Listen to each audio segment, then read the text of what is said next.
Order submission. Shri K Babu Nenmara. ബഹുമാനപ്പെട്ട മുഖ്യമന്ത്രി. Sir, ഈ ജലവർഷത്തിൽ നമുക്ക് ലഭിക്കേണ്ട അഷ്വേർഡ് ഇറിഗേഷൻ ലഭിക്കുന്നതിന് ബഹുമാനപ്പെട്ട മുഖ്യമന്ത്രി ഇടപെടണം, അടിയന്തരമായിട്ട് ഇടപെടണമെന്നാണ് എൻ്റെ ഈ സബ്മിഷൻ. സർ, പറമ്പിക്കുളം ആളിയാർ കരാർ 2 തവണ പുതുക്കേണ്ട കാലാവധി കഴിഞ്ഞിട്ടും പുതുക്കിയിട്ടില്ല എന്ന് മാത്രമല്ല, ഈ ജലവർഷത്തിൽ നമുക്ക് അളന്നു നൽകേണ്ട അഷ്വേർഡ് ഇറിഗേഷനിൽ നിന്നും 3.54 TMC മാത്രമാണ് നാളിതുവരെയും നമുക്ക് ലഭിച്ചിട്ടുള്ളത്. സർ, ചിറ്റൂർ പുഴ, മീങ്കര, ചുള്ളിയാർ ഡാമുകളെ ആശ്രയിച്ച് 19,322 കൃഷിക്കാരാണ് 23,475 ഹെക്ടർ ഭൂമിയിൽ നെൽകൃഷി മാത്രം ഇറക്കുന്നത്. സർ, മറ്റു കൃഷി ഇറക്കുന്ന ആയിരക്കണക്കിന് വരുന്ന കൃഷിക്കാരുണ്ട്. സർ, മൂലത്തറ മുതൽ ചിറ്റൂർ പുഴ, ഭാരതപ്പുഴയിലും മീങ്കര ഡാമുകളിലുമായി നിരവധി മേജർ കുടിവെള്ള പദ്ധതിക്കും ആശ്രയിക്കുന്നത് ഈ അഷ്വേർഡ് ഇറിഗേഷന് മാത്രമാണ്.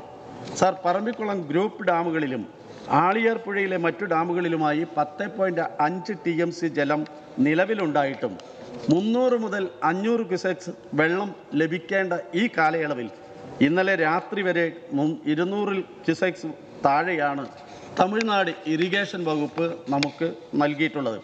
സർ, PAP കരാർ പ്രകാരം ജലത്തെ ആശ്രയിച്ച് 2ാം വിള ഇറക്കിയ കൃഷിക്കാരും അതിനെ ആശ്രയിക്കുന്ന കുടിവെള്ളത്തിന് ആശ്രയിക്കുന്ന ജനങ്ങളും ഒരുപോലെ ആശങ്കയും കഴിഞ്ഞ ദിവസങ്ങളിൽ പ്രക്ഷോഭത്തിലുമാണ്. അതുകൊണ്ട് ബഹുമാനപ്പെട്ട മുഖ്യമന്ത്രി ഈ ജലവർഷത്തിൽ നമുക്ക് ലഭിക്കേണ്ട അഷ്വേർഡ് ഇറിഗേഷൻ ലഭ്യമാക്കുവാൻ അടിയന്തരമായി ഇടപെടണം എന്നതാണ് എൻ്റെ ഈ സബ്മിഷനിലൂടെ ആവശ്യപ്പെടുന്നത്.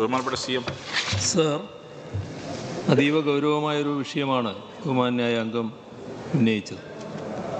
പറമ്പിക്കുളം ആളിയാർ കരാർ പ്രകാരം കേരള സംസ്ഥാന അതിർത്തിയിൽ മണക്കടവ് വിയറിൽ ഒരു ജലവർഷം 7,250 മില്യൺ ക്യൂബിക് ഫീറ്റ് ജലം കേരളത്തിന് തമിഴ്നാട് ലഭ്യമാക്കേണ്ടതുണ്ട്.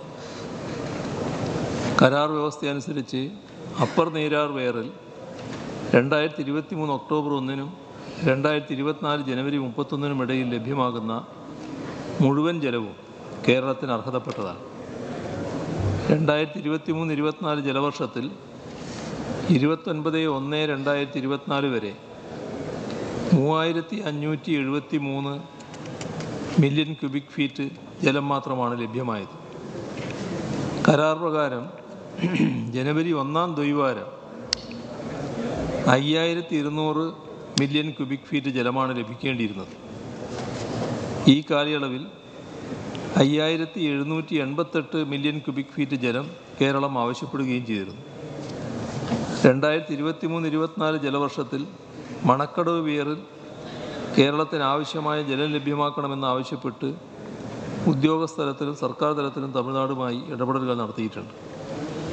19/10/2023 നടന്ന സംയുക്ത ജലക്രമീകരണ ബോർഡ് യോഗത്തിൽ ചിറ്റൂർ പ്രദേശത്തെ കൃഷി, കുടിവെള്ള ആവശ്യങ്ങൾക്കായി ലഭ്യമാക്കേണ്ട ജലത്തിൻ്റെ കണക്കുകൾ അവതരിപ്പിച്ചെങ്കിലും നിലവിലെ വരൾച്ചാ സാഹചര്യം കണക്കിലെടുത്ത് ജലം ലഭ്യമാക്കാനാകില്ല എന്നും ഡാമുകളുടെ വൃഷ്ടിപ്രദേശത്ത് മഴ ലഭ്യമാകുന്ന മുറക്ക് കേരളം ആവശ്യപ്പെട്ട തോതിലുള്ള ജലം ലഭ്യമാക്കാമെന്നും തമിഴ്നാട് അറിയിക്കുകയുണ്ടായി.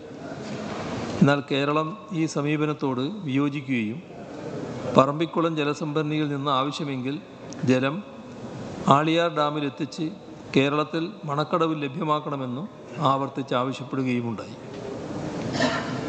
തുടർന്ന് ഈ ആവശ്യം ഉന്നയിച്ച് ജലവിഭവ സെക്രട്ടറി, ചീഫ് സെക്രട്ടറി എന്നിവർ തമിഴ്നാടിന് കത്തുകളും അയച്ചിരുന്നു.